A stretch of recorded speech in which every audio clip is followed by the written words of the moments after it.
MBA is really necessary? Your guess is as good as mine.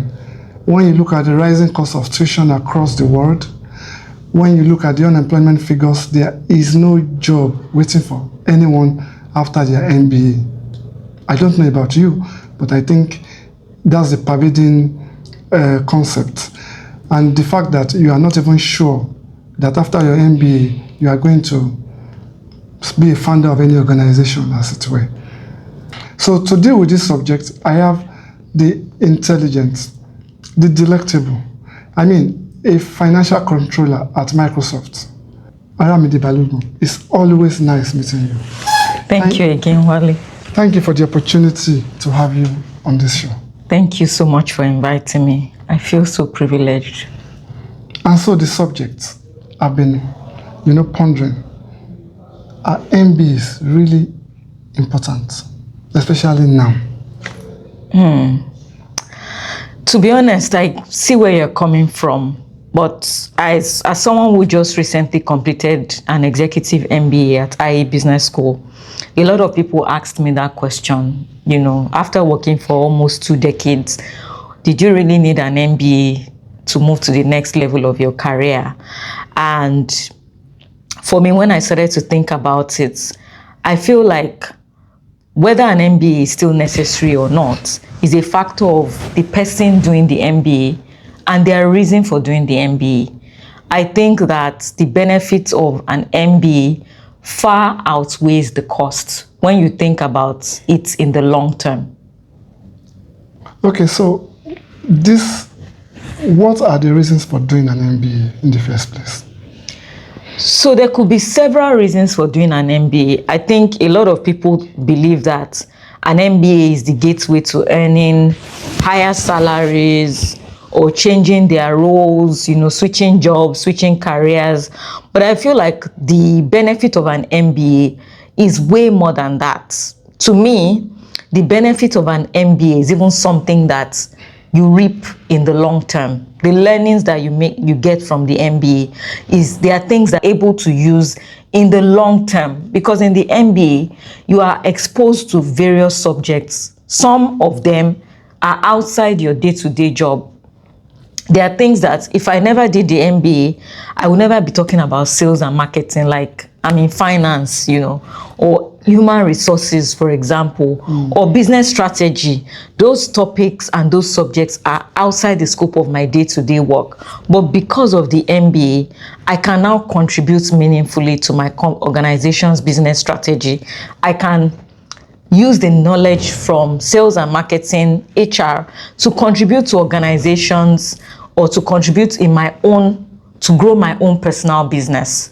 So I think the benefit of an MBA is really dependent on your why, the reason why you've decided to go for it. So what is the justification for the exorbitant cost charged by these institutions? Very good question. I think that a lot of institutions that charge this this exorbitant cost have built a brand over the years. So you are just coming to take a piece of that brand that they've worked so hard for. The faculty that they engage. For you to get world-class education from an executive or from an MBA program, the institutions engage a world-class faculty. Many of the people that you see teaching in an MBA program have their day jobs, they have their consulting jobs. And to retain that kind of talent, I believe that the institutions need to pay them, they need to pay a rewarding salary to them for them to come and contribute to the MBA students. Aramide, so is that a justification because they've built their brand over the years? Is that why they should strangulate their would-be students with that high price? I don't think so, but if we think about the context of our macroeconomic environment, if you use Nigeria as an example, in the last 3 years, we've had almost a 250% devaluation. Salaries have gone up, cost of business has also gone up. And for these institutions to remain sustainably in business, they need to charge a cost, or they need to charge fees that match the level of their expense. So in my own opinion, I don't think the fees are necessarily out of place if you consider the wider macroeconomic situation. Okay, thank you. On a lighter note, tell us your MBA story. What was it like? What was the experience like? Your classmates, just run us through that. So I was privileged to have my MBA at IE Business School in Spain, and for someone who has had their education fully in Nigeria, it was really a new learning experiment. It was really a new learning experience for me.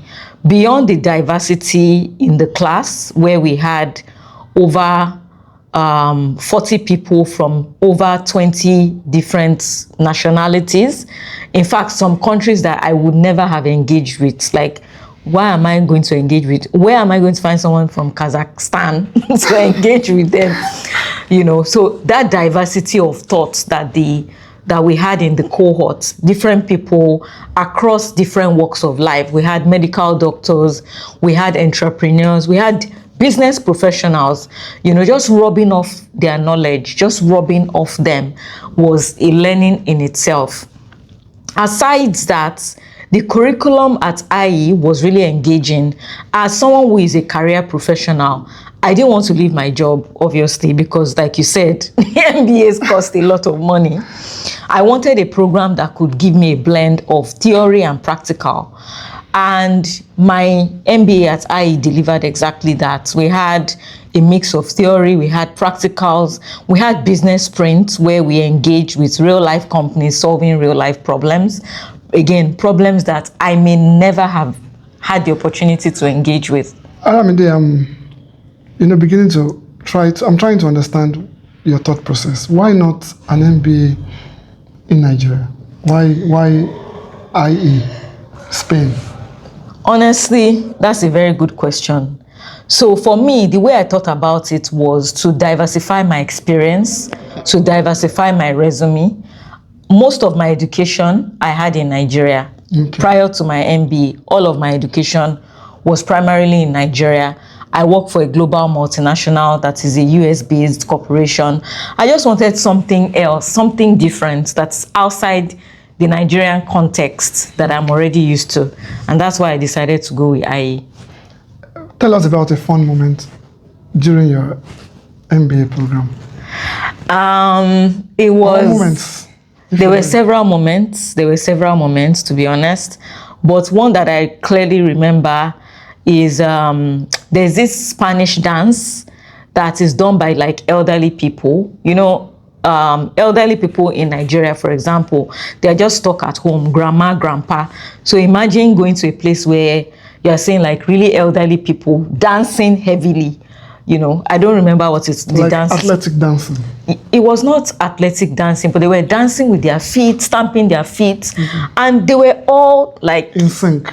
Yes, they were in sync, and the fact that old people, like seeing like aged people being so energetic was really interesting to me. It's not something that we're familiar with in Nigeria. That was one of the fun experience. The other experience I can think about is the 1,000,001 karaoke sessions my classmates had. I honestly don't know where those people got their energy from, but like we'll finish classes like 5, 6, and people will... and they'll be in karaoke till like midnight, and we're resuming the next day at like 8 a.m. And I'm just like, guys, where are you getting your energy from? And what's funny is at the end of the program, we actually gave an award to the person who had the best karaoke, So there were many interesting moments, but those are some of the ones that I remember.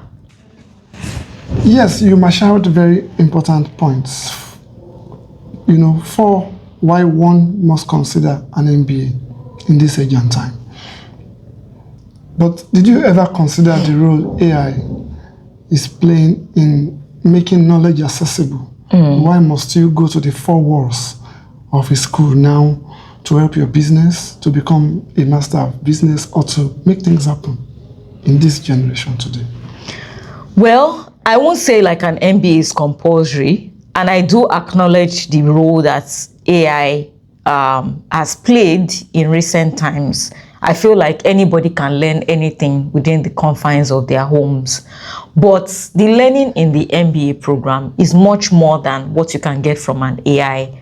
Why are you looking at my face? You want to you want to check whether I'm The knowledge you can get from the knowledge you gain from the MBA program is way more than what you can gain from AI. I mean, when you are interacting with your AI, you don't get the benefit of interacting, the diverse opinions in the room that you get with an MBA. You're literally just prompting your AI and it's giving you back answers based on what is available on the web. Compare that to actually being in a classroom with 40 people and you are arguing about a case. You are arguing about how to resuscitate a business that is dying.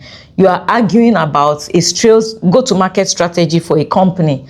Your AI is not going to do that. But this AI today are learning fast. They are basically learning what we do as humans. Mm-hmm. And you don't think a time will come when they will overtake the opportunities to take an MBA? I think that the mode of learning is going to continue to evolve, right? I don't think that formal education will completely be eradicated because of artificial intelligence. I do agree that AI tools are becoming very intelligent. They are learning fast. The pace of the technology is advancing at an unprecedented scale. But I believe that in the same way the pace of AI tools are advancing, education also has to evolve such that education continues to be a lever. It continues to be a leverage for anybody who decides to go that route.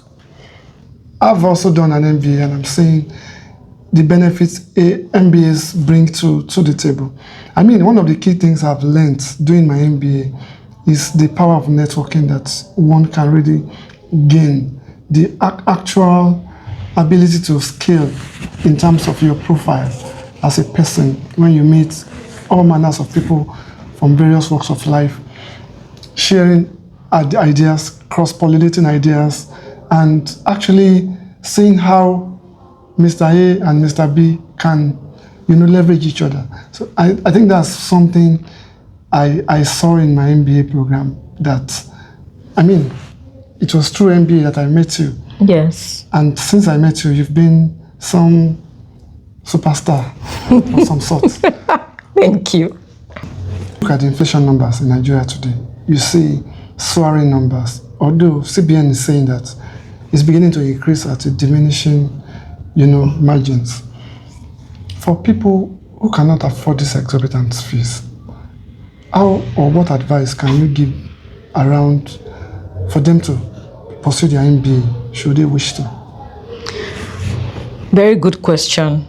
I am a firm believer that money should never be a reason why you don't follow your dreams.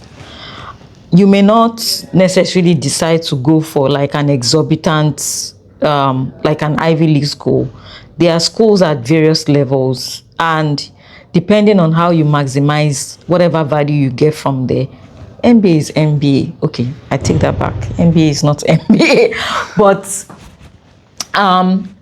there are always avenues for you to learn whatever it is you want to learn.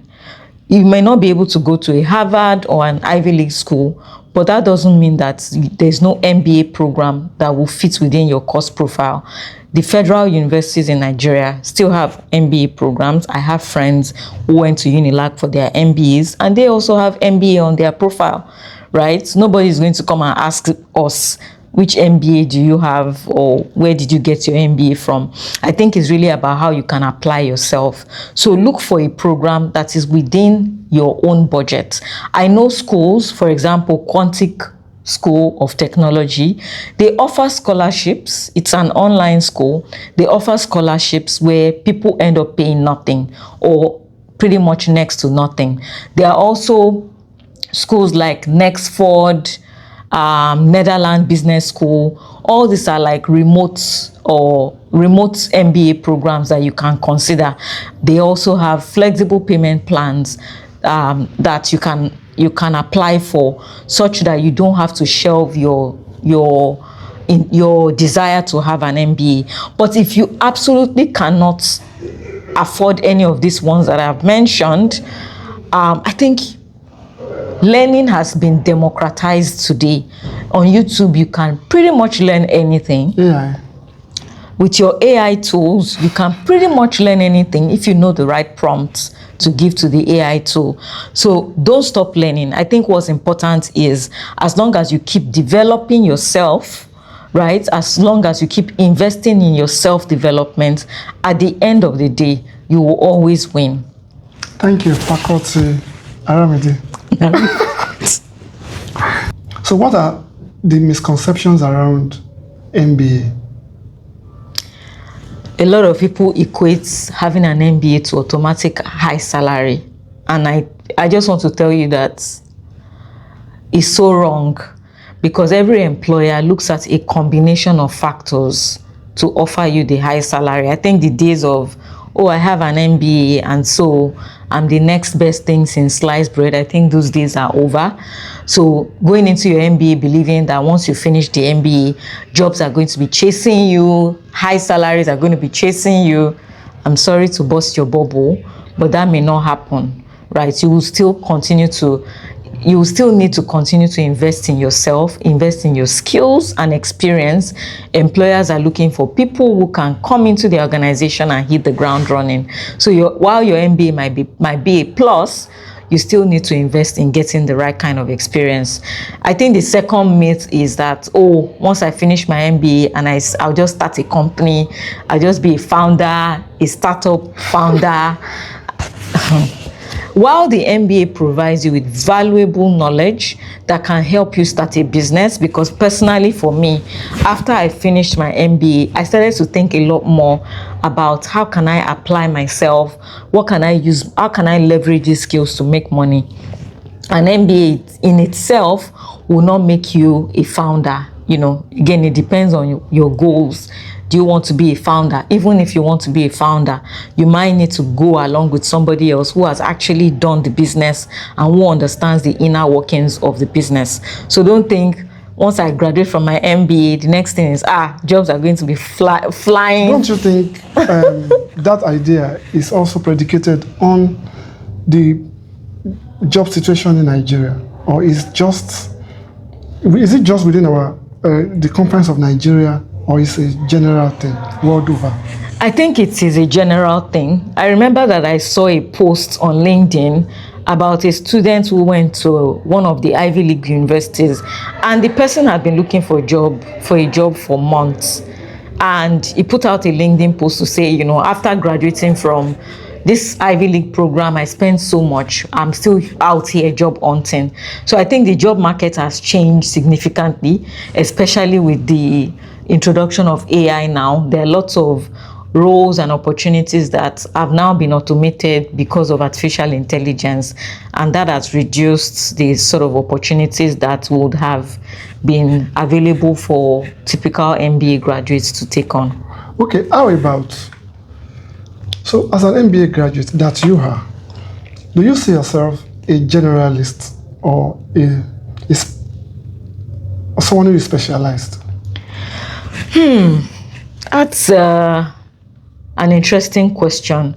I would say both in some way, because I'm still focused on my finance. And if you think about it in the finance area, I would say I'm a specialist. But now, this finance specialist now knows a little bit about so many other things. So if you put me in a room with human resources people, I can contribute. If you put me in a room with business strategists, I can also contribute. If you are talking operations, I can also contribute. So I'll say that I am still a specialist with a hint of generalist, if there's anything like that. Well, for me, I was privileged to, do my MBA at the prestigious Lagos Business School. And one of the key things that came at me was how we were taught to have structured thinking. you don't just, you are not allowed to just think haphazardly. Put your thoughts in a basket, in a framework that works, that will work all the time. Beyond frameworks is the intellectual rigor that we are meant to undertake as MBA students that is second to none. How you have to, dig deep, search for the problem, ask all the why questions, and so MBAs are not necessarily bad in my own mind eye. I just think that basically, for most MBA graduates, by the time you commit that level of funds, you commit the stress, the energy, the intellectual rigor into doing an MBA, by the time you come in from the other side, and by the time you are going out, you should become a better placed person, a more rounded person. And when you look at in your classroom, we have, all manners of people, high net worth people in their various community or industries, whatever, that have come together to form a class or a cohort. You have a lot you become something better. You become refined. And I know that investment will pay off somehow. Maybe not, as Aramide said, maybe not in salaries. Yes. Maybe in your business that you will set up. Maybe. And it could just be in the fact of who you become afterwards. Who you become afterwards. That cannot be quantified in naira and kobo. No, I totally agree. So Aramide, who should not consider doing an MBA? If you are not curious-minded, if you are not someone who enjoys learning, if you are not someone who is resilient, because the MBA would really stress you. Like, you ask yourself multiple times, who sent me on this message? Why did I use my money to buy stress? It's a program that requires a lot of rigor, physical, mental, academic rigor. And if you're combining that with work, you can imagine what that will look like. So if you're someone who does not enjoy anything that stresses you, absolutely, I'll tell you not to even think about going for an MBA program. I remember that I used to have a classmate in our first semester who will constantly come to me and ask me, why am I here? Because by the time you look at the multiplex of issues that you have to deal with, family matters, work-related issues. Now, this school, there are so many sessions we had in class where we needed to question the school authority as to why an executive MBA will be this rigorous and stressful. Some people had their high blood pressures raised. It can get to that level. Yes, I agree. Okay. So the next question I'll ask you is, the networking value of MBA, is it really worth it? I think it's really worth it. After the MBA, you join the alumni organization of your institution. I remember when they put me, after I completed my MBA at IE Business School, I joined the alumni body, and the caliber of people that were in that alumni group, I was just saying, oh my God, oh my God, oh my God. You already have an affiliation to these people just because you both went to the same university. And the fact that you finished the program shows that you are serious with your life and you are somebody probably worth engaging with. And that opens doors, that opens doors for you. You meet yourselves, you meet a fellow alumni, at an institution, at an event, in a company. Automatically, it just removes a barrier. It softens exactly. What is the common language, common lingo for that? It just removes a barrier that you may have had to deal with simply because you went to certain school together. You also have access to that institution for life. If IE is going to have any event, alumni event, or they're going to call on past students for anything, I'm going to be called. If LBS has anything, you're going to be called for life. And that's something you carry forever. And that's why I think that the value that you get from the MBA is beyond just salaries. It's something that you need to think about it on a long-term basis, beyond just what I can get within the 2 to 3 years after the MBA program. Wow. I'm thinking as you were, talking, and I'm thinking, I think this whole investment is worth it. As you all know, my name is Wale Instincts. So for more insightful conversations like this, pro tips, clever tricks, please like, share, and subscribe. And may the odds favor you. Thank you. Thank you. Thank you, Aramide. Thank you, Wale. I'm sure we'll have you more on this platform. Absolutely.